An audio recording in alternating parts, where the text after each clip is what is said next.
Olá, se você ainda não me conhece, eu sou o pastor Alberto Rodrigues. Estou aqui com mais uma mensagem da Palavra do Senhor.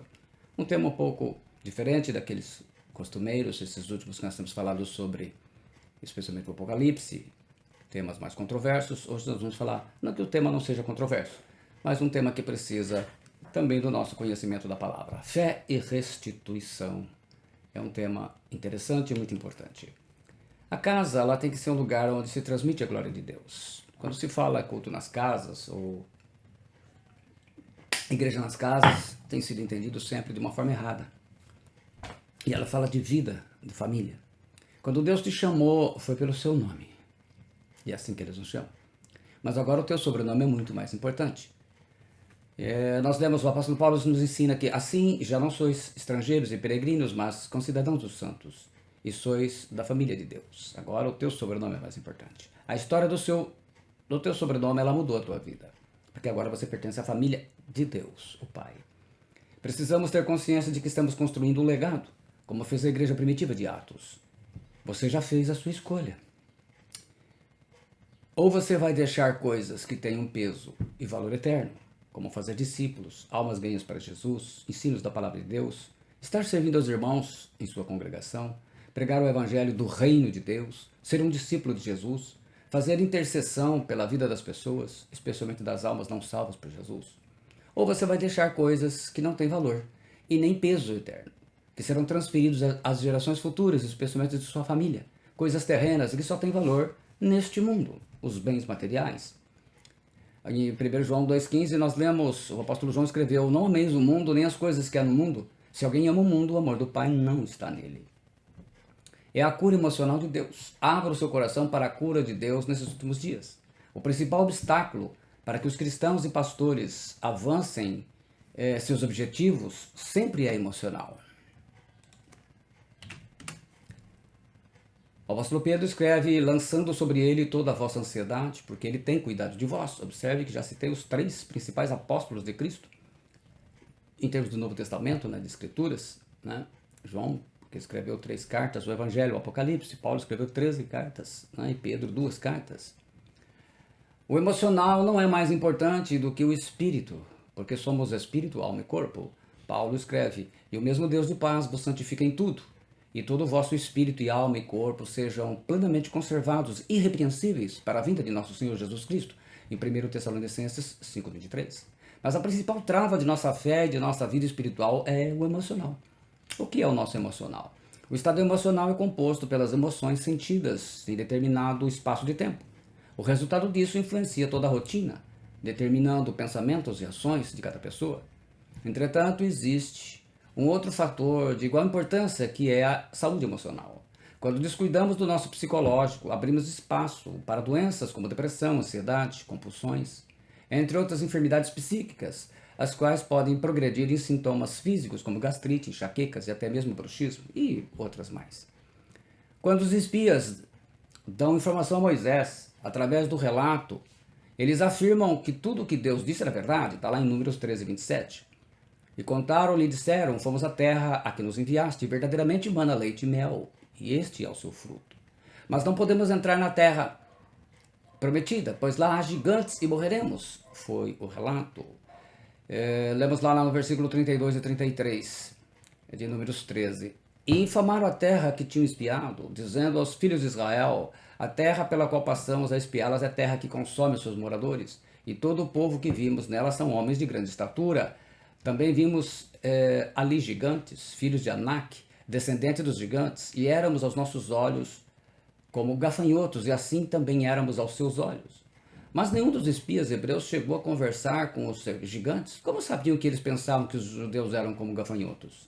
Na verdade, eram os espias hebreus que se sentiam pequenos como gafanhotos. A partir dessa informação emocional, todo o povo de Israel decidiu não entrar em Canaã. Nenhum hebreu havia sido ferido, preso ou agredido por um gigante. Mas a maneira como se viam, pequenos como gafanhotos, esse estado emocional era o seu principal obstáculo de fé e que os condenou a andar 40 anos. O resultado disso daí foi 40 anos. E depois de 40 anos andando no deserto com uma nova geração de hebreus, Josué tinha que fazer essa geração entrar em Canaã.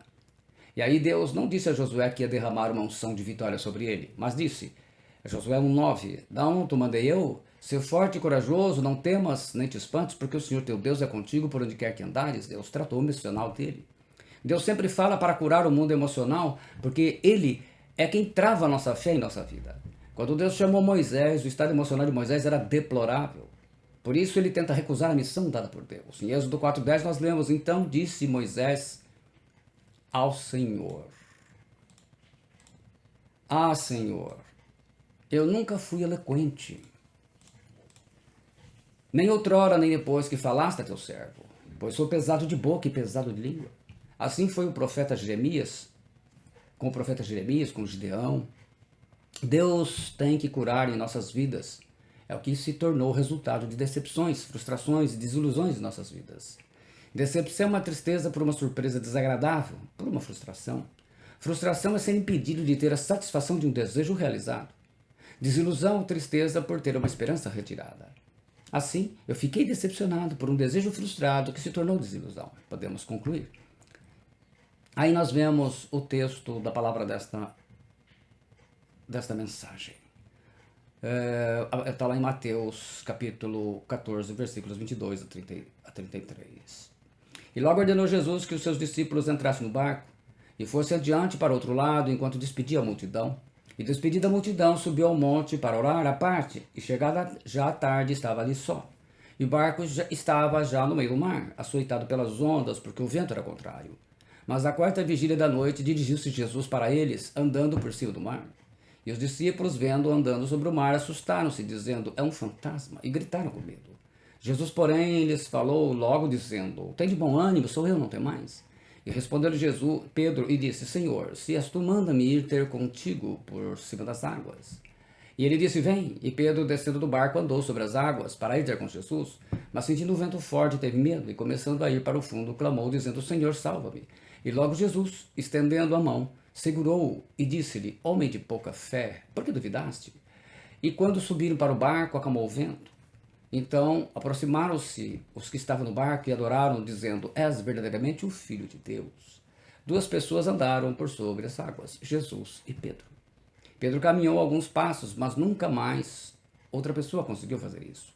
O caminhar de Pedro sobre as águas foi inconsistente, sem firmeza e sem confiança em Jesus. E por isso ele passou a reparar na força do vento, e foi quando começou a afundar. Versículo 30 diz, na versão da atualizada, reparando, porém, na força do vento, teve medo, e começando a submergir, gritou, salva-me, Senhor. Andar na fidelidade, no pouco, na confiança, mesmo no pouco, é uma poderosa chave que abre a porta para a libertação espiritual. Eu vou repetir. Andar na fidelidade no pouco, ou na confiança, mesmo no pouco, é uma poderosa chave que abre a porta para a elevação espiritual. Em Lucas 16:10, Jesus ensina esse princípio, dizendo, quem é fiel no pouco, também é fiel no muito, e quem é injusto no pouco, também é injusto no muito. E é assim, se você, com as coisas que tem, você fica falando, olha, se eu pudesse, eu faria isso. Não, você tem que fazer com aquilo que Deus te deu hoje. Se você não é fiel a Deus com as coisas que você tem hoje, você não será fiel se Ele te der mais. O diabo entende a importância da perseverança. Jesus disse lá em Mateus 24:13, e ele conhece o texto da Escritura que diz, aquele, porém, que perseverar até o fim, esse será salvo. Então o diabo, usando seus principados, potestades, dominadores deste mundo tenebroso, e as forças espiritual da maldade, que são toda essa classe de demônios que estão trabalhando, né, anjos caídos de demônios, vão atacar você tanto para fazer com que você desista. Você não deve estranhar um estado de desânimo que não passa e te empurra para desistir de tudo, até da vida, se possível for. Jesus segura Pedro, e logo Jesus, estendendo a mão, segurou e disse-lhe, homem de pouca fé, por que duvidaste? Jesus explica a Pedro a ausência de certo tipo de fé. Não é o tamanho da fé, é a ausência de certo tipo de fé. Pedro tem fé para começar a andar por sobre as águas, mas não tem fé para perseverar até o fim, para permanecer. Isso é como ter fé para experimentar frutos no deserto, mas não ter fé para entrar em Canaã da promessa. Muitos têm fé para experimentar alguns milagres em sua vida, mas não têm fé para permanecer até o fim e ter a salvação. Fé que persevera é uma fé mais comprida, mais completa. Pedro estava andando sobre a fé, na verdade. A fé é uma boia, é como uma boia que não permite que você afunde. Caminhamos pela fé e não pelo que vemos. Paulo escreve isso em 2 Coríntios 5:7, visto que andamos por fé e não pelo que vemos. A tua fé é como uma boia que não te deixa afogar. onde os outros se afogam por não ter fé em Jesus. Autor de Hebreus, agora nós chegamos, outro autor do Novo Testamento, 11,6 diz: de fato, sem fé é impossível agradar a Deus, porquanto é necessário que aquele que se aproxima de Deus creia que ele existe e que se torna galardoador dos que o buscam. Sem fé não há salvação, não há milagres. Como você processou a sua decepção com quem te decepcionou? Como você processou a sua decepção com quem te decepcionou? Será que no domingo, quando você vai ao culto, se vai ao culto, você infla a boia e já na segunda-feira começa a esvaziar sua fé como uma boia furada? É uma coisa a ser perguntada para você mesmo. Por que nós não percebemos os furos da nossa boia, que é a nossa fé, com as decepções, desilusões, frustrações e fracassos? E aí o ar vai esvaziando devagar, sem que possamos perceber, porque a gente aprende, como muitos dizem, o cristão não perde, o que isso é uma grande uma bobagem. O nosso aprendizado está justamente nas coisas que não dão certo. Sem tratar a fé danificada, sem lidar com a fé danificada, ficamos sem forças para confiar no Senhor e aí deixamos de perseverar. Você precisa tratar sua fé danificada, tratando com as decepções do passado e as do presente, porque elas furam a nossa fé. Furar aqui é uma expressão apenas para que todos entendam. Nós estamos falando de enfraquecer a fé. Nada prejudica a sua fé no presente quanto as decepções que você sofreu no passado. E até mesmo as decepções que não são tão passado assim, são mais recentes. E assim, quando temos que enfrentar uma necessidade ou um desafio forte em nossa vida, não teremos fé para vencer, pois a nossa fé está totalmente furada, como um pneu do carro, que não pode mais rodar, porque furou. E por isso não conseguimos enfrentar os nossos desafios. Deixamos de vir aos cultos, à ceia do Senhor, ao discipulado, de servir aos irmãos, de estar com a nossa congregação. Pense no que Deus não fez até hoje em sua vida. No que você acreditava e não aconteceu. Como você processou essa situação? A maioria de nós guardamos essas e outras decepções em nossas vidas. Pense naquelas portas que você queria que se abrissem em sua vida e que estão fechadas até hoje. O milagre que pediu e não recebeu, a cura. Você foi honesto com Deus? Naquilo que Deus já sabia, né? Mas contou a ele o que sentia. Não deixamos de crer em Deus. Continuamos a crer. Mas deixou de crer em você mesmo como um vaso que Deus quer usar para milagres, para a sua obra no reino de Deus e para fazer discípulos. Porque não está tão animado. Você faz parte daquele clube de cristãos que comparecem quando querem. Quando comparecem. Você processou a decepção com quem te decepcionou? Eu estou perguntando novamente. Ou guardou no seu coração recheada com mágoa e ressentimento? Aí é que está o dilema. Uma das características do coração, segundo Deus, que Davi tinha, é porque era vazio de decepções, pois Davi descarregava todo o seu estado emocional no Senhor. Não que Deus não sabia o que estava no coração de Davi. Isso está registrado em quase todos os 73 salmos de Davi, do 1 a 41, do 51 ao 71 e do 74 ao 82. Mas ele abriu o coração. Podemos orar assim: Senhor, sinto-me vazio, fracassado, mas sei que tu me chamaste, mas não estou conseguindo vencer. Infelizmente você não sabe que sua fé como boia está sem ar, até que você precisa usá-la. Por isso muitos deixaram o Senhor e por isso abandonaram suas congregações, os discipulados, abandonaram tudo. Faça uma revisão, como você faz com o carro na concessionária. Né? A concessionária é a igreja de Cristo, a sua congregação, o seu grupo de discipulado. Faça uma revisão da sua fé antes que você precise de um milagre e a decepção do fracasso te faça desistir. Jesus Cristo, ele curou meu estômago. Eu fui num encontro de pastores em Sorocaba, que foi dos dias 24, 25 e 26 de novembro agora, 2023. E na sexta-feira, dia 24, eu fui com tanta dor no estômago que eu não conseguia comer nem beber nada. Paramos no posto, nem um único pão de queijo, um copinho de suco de laranja não desceu nada. As pessoas se condoeram de ver aquilo. E foi o dia inteiro, mesmo tomando remédio. E no culto à noite, na sexta-feira, eu falava comigo mesmo. O pastor argentino vai chamar para orar e eu vou lá na frente. E quando ele começar a oração, eu serei curado e voltarei com a cura do meu estômago. Da mesma maneira que aquela mulher com hemorragia dizia, né? A gente vê lá em Mateus 9, 21, naquele momento eu pensei nisso. porque dizia consigo mesma: se eu apenas lhe tocar a veste, ficarei curada. Eu fui à frente dessa forma, como ela foi até. Jesus também assim. E assim aconteceu conforme a minha fé. Jesus sempre falava usava essa expressão: não seja feita conforme a tua fé. Quando o pastor começou a oração, eu senti esquentar a região do estômago, e a dor e o mal-estar que dava enjoo cessaram. O Senhor Jesus Cristo curou meu estômago. Aleluia, glória a Deus. Então sirva isto. A minha fé ali estava completamente restaurada para esta cura. Pedro começou a afundar na água e começou a gritar. Versículo 30 diz: mas sentindo o vento forte, teve medo, e começando a ir para o fundo, clamou dizendo: Senhor, salva-me. O versículo diz que Jesus imediatamente agiu. Por que tanta urgência de Jesus em salvar a Pedro? Não era para salvar a vida de Pedro de não se afogar. Pedro era pescador experiente e sabia nadar. Lá em João 21, versículo 7, nós lemos: aquele discípulo a quem Jesus amava disse a Pedro: é o Senhor. Simão Pedro, ouvindo que era o Senhor, cingiu-se com sua veste, porque se havia despido, e lançou-se ao mar. E ele foi nadando. Então Pedro sabia nadar. Jesus agiu de maneira tão rápida para salvar a confiança, que nós chamamos de fé, né? A fé de Pedro, dessa decepção que iria atingir o seu emocional. Jesus sabia que precisaria de Pedro com fé perseverante, a fé de um homem que iria usar milagres. Atos 5,15 diz: a ponto de levarem os enfermos até pelas ruas e o colocarem sobre os leitos e macas, para que ao passar Pedro, ao menos a sua sombra se projetasse em algum deles. Mas sabe que vai precisar dar mais passos no futuro. Cuide para que essas decepções que te fizeram ficar sem ânimo e sem fervor na obra de Deus não se tornem um obstáculo permanente que comprometa seu futuro espiritual.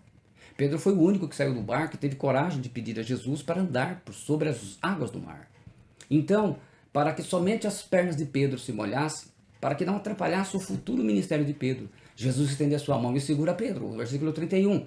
E logo Jesus, estendendo a mão, segurou e disse-lhe: Pedro, homem de pouca fé, por que duvidastes? Homem de pouca fé, por que duvidastes?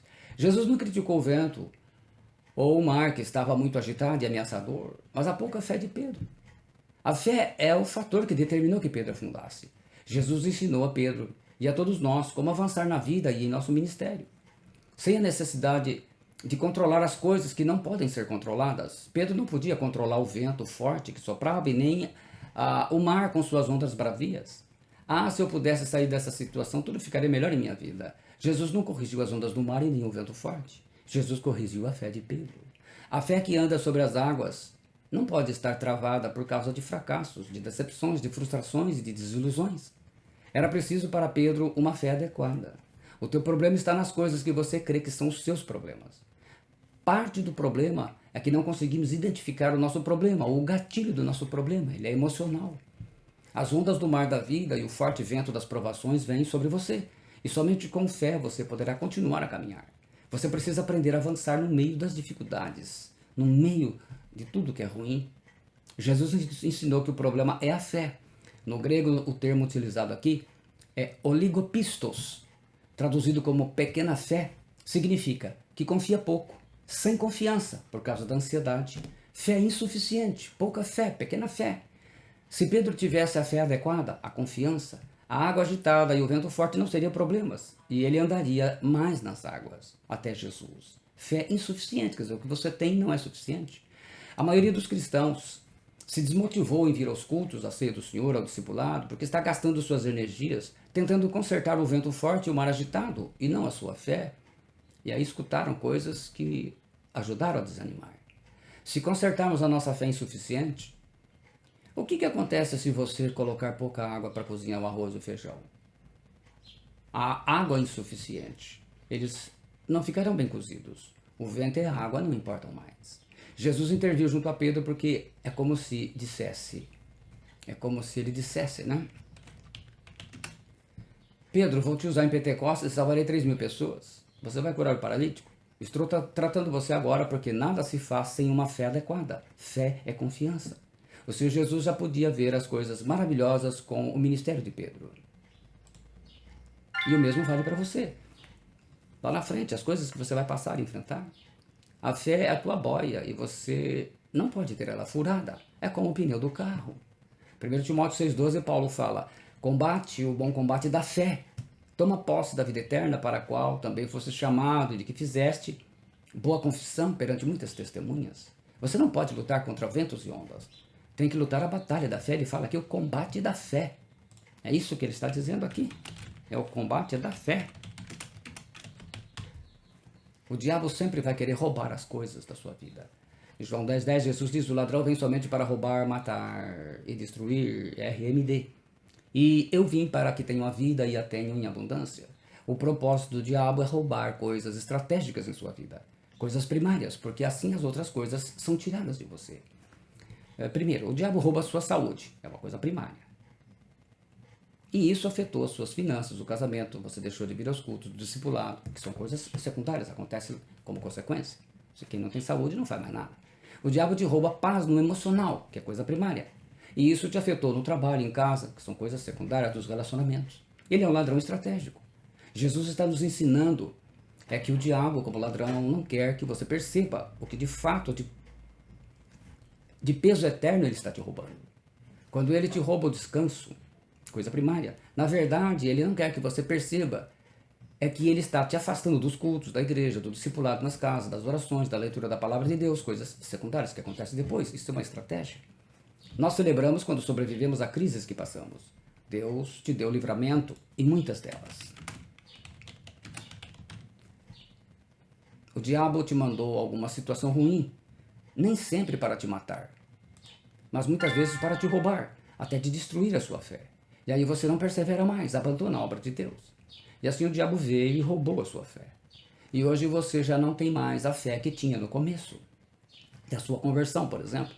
E quando vem a aprovação, te falta uma fé completa, adequada. Vem uma doença, uma crise financeira, uma crise no casamento, e você tem pouca fé, isto é, a sua fé é insuficiente para a cura. Como que eu explico isso? Imagine que você vai comprar um carro que custa 50 mil reais e você descobre que só tem 5 mil reais. Seu dinheiro é insuficiente e você não pode comprar. Isso é o que acontece com fé insuficiente, ela não alcança o milagre. É preciso tratar as decepções emocionais que afetam sua fé. O diabo sempre rouba aquilo que ele sabe que você vai precisar mais tarde.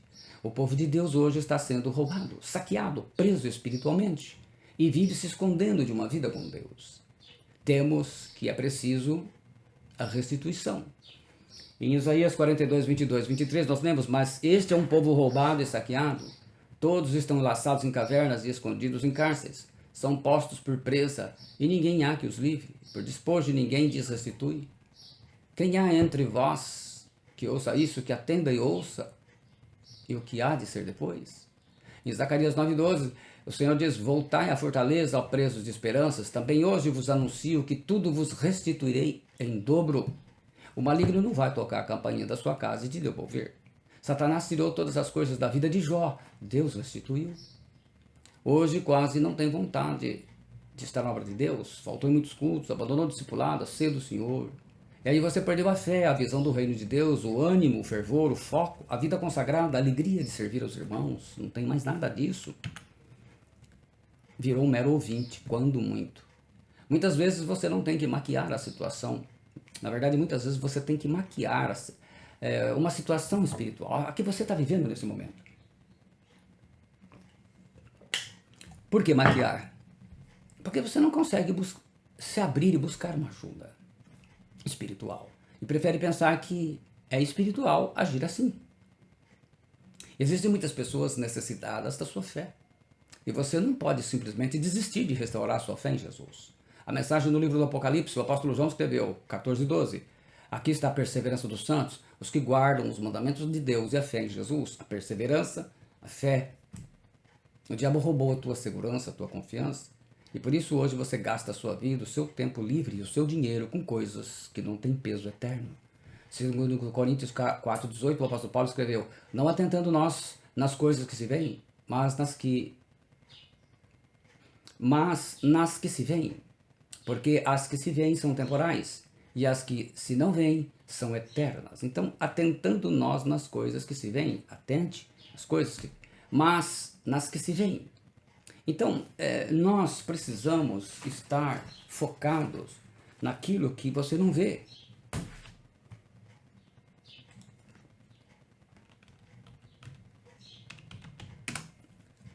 Então, quando a gente nós atentamos somente para as coisas que os nossos olhos se veem, quando você perde tempo na sua vida só com coisas carnais e terrestres, né? Porque, veja bem, ele fala para você não atentar nas coisas que você vê, que são as coisas temporais, as coisas passageiras, mas nas que você não vê, nas que não se veem. Porque as que se veem são temporais e as que se não veem são eternas. Então as coisas espirituais têm peso eterno, correto? Por isso que ele está dizendo isso. Não atentando nós nas coisas que se veem, mas nas que não se veem. Porque as que se veem são temporais e as que não se veem são eternas. A dor do que vivi é uma porta aberta para o ladrão entrar. E você erra no diagnóstico. Pode até não doer mais, mas sua fé e sua perseverança foram roubadas e você não produz mais nada do reino de Deus. O objetivo do diabo foi alcançado. Você não dá nenhum fruto a Deus. E assim você já não crê mais que Deus ainda possa fazer coisas grandes através da sua vida, do seu ministério, os seus dons. Você acha que está acabado, acabadão, acabadona. Temos que declarar restituição e tomar de volta o que o diabo tomou da nossa vida. Satanás destruiu a vida financeira e os empregados de Jó, está lá no capítulo 1, versículos 15 e 17. Satanás matou os filhos de Jó, ferindo sua família, está lá João 18. Satanás roubou a saúde de Jó, capítulo 2, versículos 7 e 10, ele foi morar no lixo. Satanás roubou o casamento de Jó, capítulo 2, versículos 8 e 9.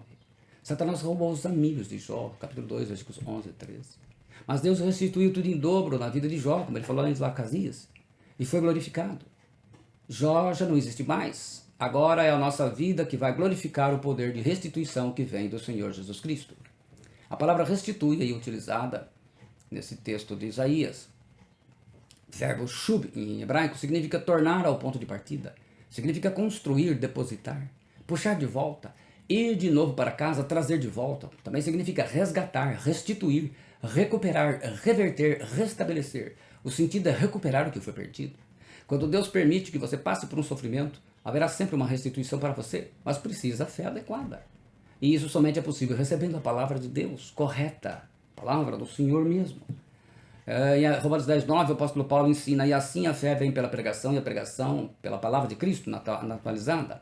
A corrigida fiel traduz de sorte que a fé é pelo ouvir, e o ouvir pela palavra de Deus.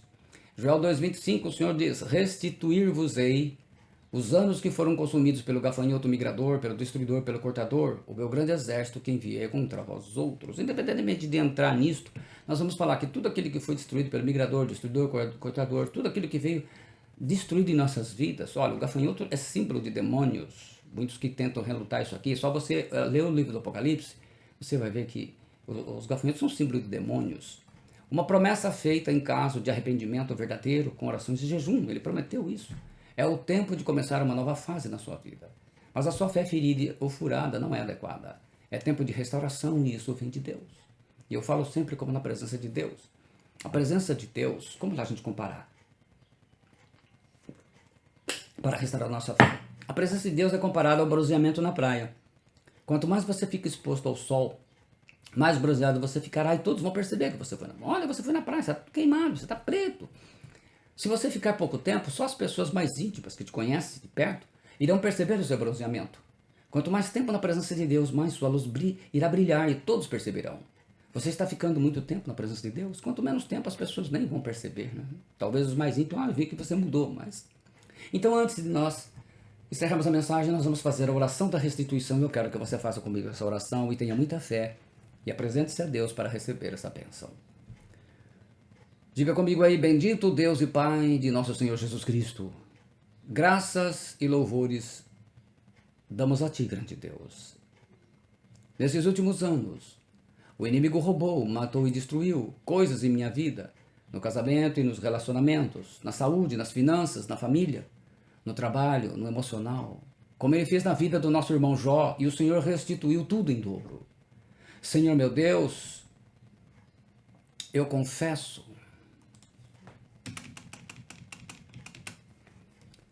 os meus pecados porque tenho arrependimento sincero por ter desobedecido a Tua palavra.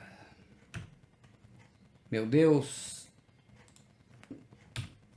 em nome do Senhor Jesus Cristo, venha tomar pela posse pela fé. E te peço, Senhor, primeiro, restitui a paz e a harmonia na minha casa e no meu casamento. Segundo, restitui a prosperidade nas finanças e no trabalho. Todo o dinheiro que perdi, me resgatando de dívidas e apertos financeiros. Porque o Senhor é dono do ouro e da prata, e eu dou o que é de Deus. Terceiro, restitui a paz e a harmonia que traga a salvação da minha família. 4. Restitui a minha saúde, curando minhas doenças e enfermidades. 5. Restitui a alegria da minha salvação, para que eu possa voltar a servir os irmãos com alegria e disposição. 6. Restitui, Senhor, a minha fé, para que possa viver no poder do Espírito Santo e obedecer a sua palavra, a Bíblia Sagrada. É sempre importante nós especificarmos que a palavra do Senhor é a Bíblia Sagrada.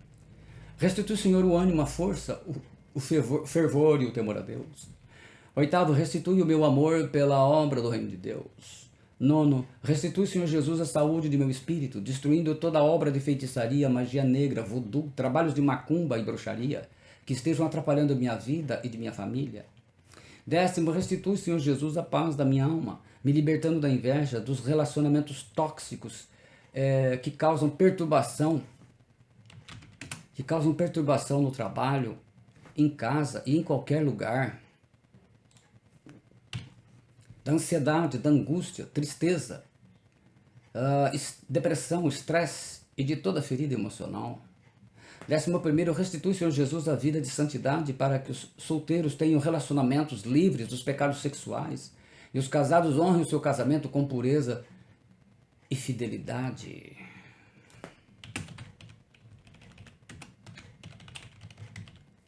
12. Restitui, Senhor Jesus, minha vida de serviço para Deus, para ser usado na obra do reino de Deus, com meus dons, ministério, tempo e tudo que recebi do Senhor, para servir aos irmãos. Pai Celestial, eu sei que toda a restituição vem de Ti, através do Teu Filho Jesus Cristo, porque dele e por ele e para ele são todas as coisas. Glória, pois, a ele eternamente. Amém. Romanos 11:36. Pois a partir deste momento eu me comprometo a viver uma vida de obediência à Bíblia Sagrada, que é a Tua Palavra, que é o resultado de ser guiado pelo Espírito Santo, porque todos os que são guiados pelo Espírito de Deus, esses são filhos de Deus. Romanos 8:14. Com minha fé restituída e restaurada, eu creio que já recebi as bênçãos do meu Deus, em nome do Senhor Jesus Cristo. O Senhor te abençoe e te guarde. O Senhor faça resplandecer o seu rosto sobre ti e tenha misericórdia de ti. O Senhor sobre ti levante o seu rosto e te dê a paz. Amém. Assim seja a palavra do Senhor sobre a sua vida. Muito bem, está entregue a palavra do Senhor. Eu espero que você seja edificado, que você tenha recebido bem essa mensagem.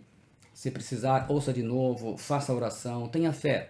Entenda bem os propósitos malignos do diabo de destruir a fé através das feridas emocionais que têm destruído a vida de pastores, como de pessoas cristãs que no começo foram tão sinceras a Deus e hoje estão aí afastadas de tudo e já não produzem frutos dignos do reino de Deus.